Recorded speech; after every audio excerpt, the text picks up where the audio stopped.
ముందుగా ఎన్నో ఒత్తిళ్ళకి వంచుకుని ఇలాంటి సభని నిర్వహించినందుకు బ్రదర్ చందు జనార్దన్ గారికి అలాగే వాళ్ళ కమిటీ సభ్యులకి ఎంత ధన్యవాదాలు చెప్పుకుంటూ అభినందనలు తెలియజేసుకున్న అవసరం మనకు ఉంది. ఎందుకంటే గత 2 నెలల నుంచి ఇలా సమావేశం గురించి ఆయన ఎంతో కష్టపడ్డారు. యాక్చువల్గా అయితే ఆయన ఒక కాపు మహాసభ 2 లక్షల మందితో పెడదామని ముందుకు తీసుకెళ్తే ఎలక్షన్లు రావటం వలన అది కొంచెం పోస్ట్పోన్ అయింది. అది ఈ విధంగా కాపు ప్రతినిధులతో ఈ మీటింగ్ పెట్టడం జరిగింది. దానికి I must congratulate mister Janardhan and his team of committee members.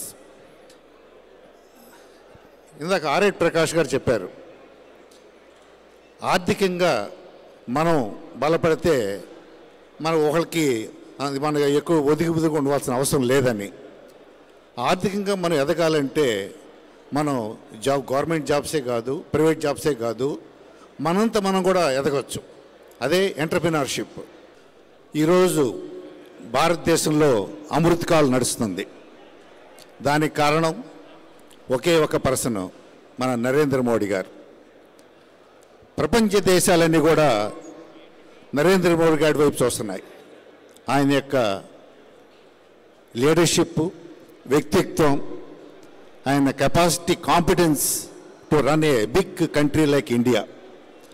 140 కోట్ల జనాభా, వివిధ రకాల మనుషులు, వ్యక్తిత్వాలు, భాషలు, కల్చరు, కులాలు, మతాలు, వీటన్నిటినీ ముందు తీసుకెళ్తున్న ఇలాంటి నాయకుడిని చూసి అన్ని దేశాలు పొగుడుతున్నాయి.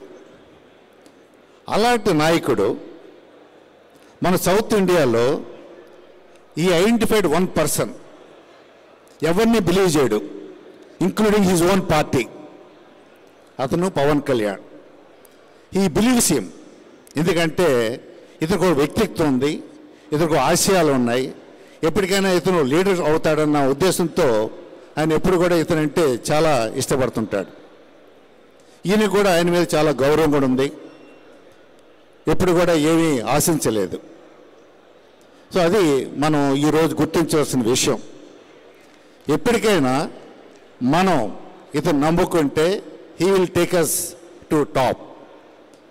సో మనం ఇందాక చాలామంది చెప్పాం, రామ్మోహన్ రావు గారు 6 డిమాండ్స్ పెట్టారు. Very good. అవన్నీ కూడా అన్ని పార్టీలు పెట్టాలని డిమాండ్ చేస్తున్నాం. బట్ వాటిని సాధించడం ఎలాగా? వాటిని సాధించాలంటే మనకు బలమైన శక్తి ఉండాలి. ఆ శక్తే మన జనసేన ద్వారా మనం సంపాదించుకోవాలి. అది ఏ విధంగా అంటే, జనసేన ఎన్ని సీట్లు అవ్వచ్చు, 25 అవ్వచ్చు, 35, 40 అవ్వచ్చు. అన్ని సీట్లు మనం గెలిపించుకోగలిగితే టుమారో ఆ 2 పార్టీ మన కళ్ళ కింద ఉంటాయి. వాళ్ళకి మనం మార్గదర్శనం చూపిస్తాం. అది గుర్తుంచుకోండి.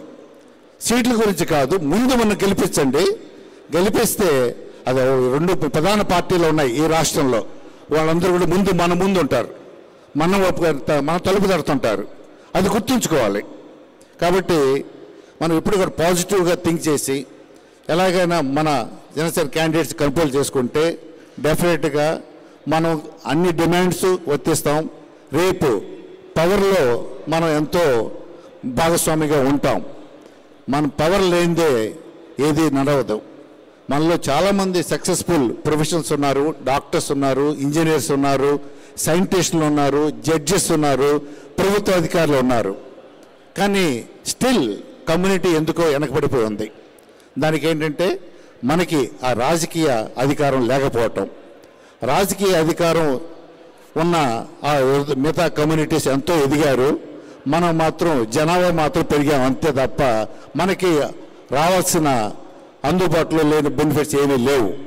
కాబట్టి ఇది మనం ఒక తీర్మానం లాగా, మనం ఒక మెసేజ్ లాగా అందరికీ తీసుకెళ్తాం. మీరంతా కూడా ప్రతినిధులు కాబట్టి ఎక్కడి నుంచో వచ్చారు. Visakhapatnam, east Godavari, west Godavari, Guntur, Krishna and Prakasam as well as Hyderabad. వీళ్ళందరికీ ఒకటే మెసేజ్, వెళ్ళండి, గెలిపించండి, అందరికీ చెప్పండి. తర్వాత మనకి అధికారం రావాలంటే మన నాయకుడు ఉండాల్సిందే. మనకి ఎవరు మనకు సాధించరు, ఎవరు మనల్ని తీసుకెళ్ళరు. అది ఒకటే గుర్తుంచుకోండి. సో ఇది మనం we have to support Pawan Kalyan and Janasena. That's all.